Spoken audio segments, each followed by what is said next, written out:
DeMolay in Arizona, in partnership with the Arizona DeMolay Foundation, is proud to welcome you to a night of recognition of a longtime Senior DeMolay, Mason Ann Schreiner, a decorated Air Force veteran, and an outstanding husband and father, James G. Miller. Jim, as we all know him, was born in 1952 in Santa Monica, California, where he spent his early years until attending kindergarten in Barstow. Jim later moved to San Diego, where he continued school through the 6th grade. But Jim was not long for California, moving to Phoenix, Arizona in the summer of 1964, a place he would leave a definite mark on over the next several decades. After middle school at Tavan Elementary, Jim, a noted golfer, joined the Arcadia High School golf team, a team that would win the state championship in 1970 during his senior year. Jim was also a self-proclaimed band geek during his time at Arcadia, but that did not prevent Jim from finding a home with a new team, the members of DeMolay in Arizona. In 1967, Jim was inducted into the Scottsdale chapter at the Most Worshipful S. Barry Casey's Grand Master class that was held in the Blue Room at the Masonic Temple at 4th and Monroe. In record time, Jim would ascend as a leader to become Master Counselor in 1969, where he served with distinction to earn the Past Master Counselor's Meritorious Service Award. During Jim's DeMolay career, DeMolay International held its incredible 50th anniversary celebration. Jim, along with 2 buses of DeMolay and advisors, traveled to Kansas City, Missouri for the celebration. There, the Arizona DeMolay met famed Arizona Senator Barry Goldwater, who just 5 years earlier was a Republican nominee for President of the United States. The trip was not all business. The DeMolay capped off their fun with typical DeMolay antics. A water balloon drop out of a 12-story window. Jim, even today, has always been a true DeMolay at heart. Upon returning to Arizona, Jim, who had already been elected the state senior counselor, continued his service to DeMolay in Arizona with his election to serve as the 42nd state master counselor from 1970 to 1971.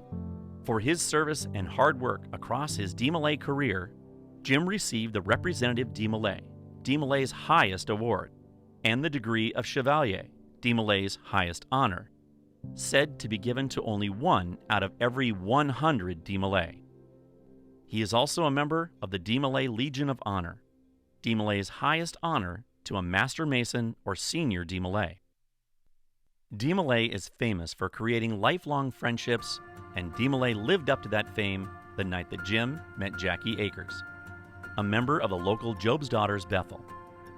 Jackie serving as honored queen while Jim served as master counselor, and later as chapter sweetheart while Jim was Bethel Honey, a position that remains one of the most treasured recognitions, helped the two form a fast friendship. Jackie and Jim began dating. By 1973, DeMolay completed another tale of matchmaking as Jackie and Jim were married. 47 years later, they still are. Jim and Jackie also enjoyed working with the local International Order of the Rainbow for Girls Assembly's worthy advisor, Diana Hutchinson, during their time as local leaders. This group became known as the Three Musketeers and planned many parties, installations, and dances. Plus, Jim really enjoyed attending the DeMolay, Joby, and Rainbow Salt River floats.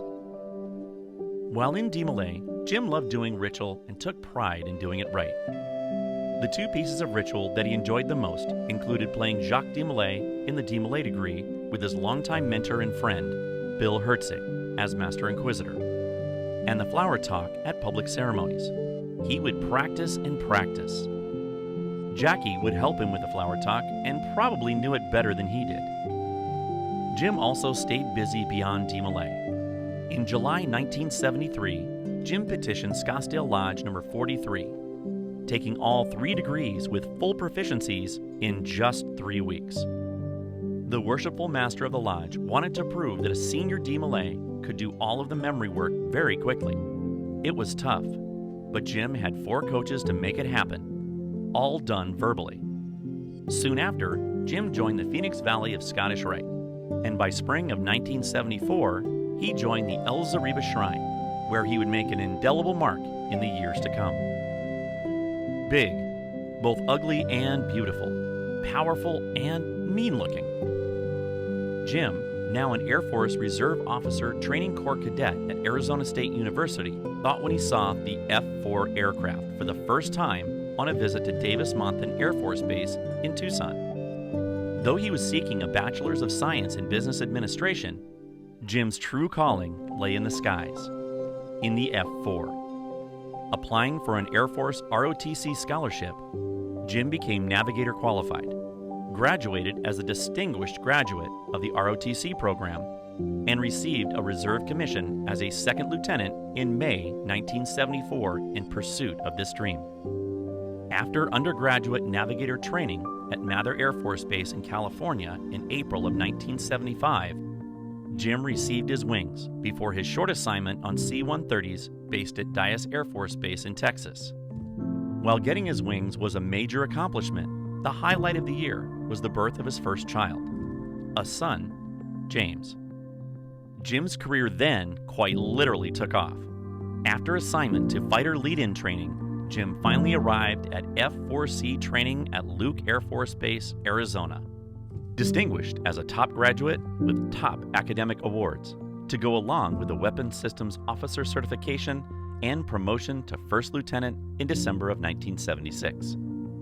For the next 3 years, Jim was assigned to the 25th Tactical Fighter Squadron at Kadena Air Base in Okinawa, Japan, qualifying in another jet, the F-4D Phantom, promoting to captain and receiving a regular commission. He also received instructor status during this time frame. It was here that Jim also received the first of his 3 call signs, Fish Killer, and later Chief Magellan and Trash. Trust me, just because Jim calls himself Trash does not mean these stories are a waste of time to explore. In fact, we are sure they'll have you floundering with laughter. Jim's next assignment at Seymour Johnson Air Force Base in North Carolina with the 335th Tactical Fighter Squadron brought even more milestones, including F-4E Phantom qualification, a 3rd place finish at Gunsmoke, a worldwide bombing competition in 1981, a training trip to Turkey, and a joint flyby of the 3 soldiers of the Vietnam War Memorial's dedication on Veterans Day in 1984 over the skies of Washington, D.C. But none of these milestones were as important as the birth of Jim's second child, this time a daughter, Janelle. By now, you have probably realized that Jim's Air Force career was pretty busy, but his career from 1974 to 1994 was highlighted by plenty more, including graduating from the United States Air Force Fighter Weapons School, a feat that only 7% of all fighter aviators achieve, intercepting Soviet bombers during the Cold War, achieving over 2,000 hours of F-4 Phantom flying time, a goal not often obtained by weapons systems officers, flying the F-4E and G, RF-4C, F-15, and F-16, serving during the Gulf War as a senior operations analyst, serving at the Air Combat Command and coordinating with the famous Naval Fighter Weapons School, otherwise known as Top Gun, achieving the aeronautical rating of Master Navigator, and promoting to Lieutenant Colonel, retiring with several distinctions including Meritorious Service Medals, Air Force Commendation Medals, an Air Force Achievement Medal, and National Defense Service Medal. Jim returned to Phoenix for Jackie to pursue a music education career and so he could start a career around business management. But for Jim, his return to civilian life also allowed him to involve himself further in Masonic activities. Joining the El Zariba Shrine Temple Guard, Jim rose to Captain of the Guard by 2005. After years of participating in parades driving a little car, Jim was elected to the Shrine Divan in 2006, before serving as potentate in 2009. Jim also became a representative of Shriners International in 2006, and served a decade as a member of the Colorado Corporation. the owners of the Shriners Hospitals for Children, before earning emeritus status in the Colorado Corporation in 2016. Jim also served as El Zariba's hospital chairman for 7 years and a member of the El Zariba Just Shriner Singers. As an avid volunteer at the Waste Management Phoenix Open, the Ladies Professional Golf Association Founders Cup, and Shriners Hospital for Children Open, and a singer and congregation member at the King of Glory Lutheran Church, Jim continues to make an impact as a Shriner and community member. Throughout his life and busy career, Jim never forgot about DeMolay. In 2008, Jim joined the Arizona DeMolay Foundation's Board of Directors, serving for 11 years, including as its secretary. The foundation had this to say about Jim.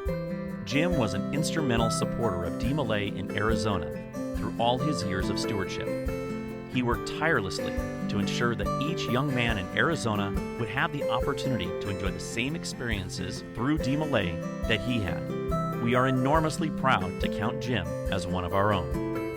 For DeMolay's impact on his life, Jim had this to say: "The lessons I learned in DeMolay have stuck with me my whole life.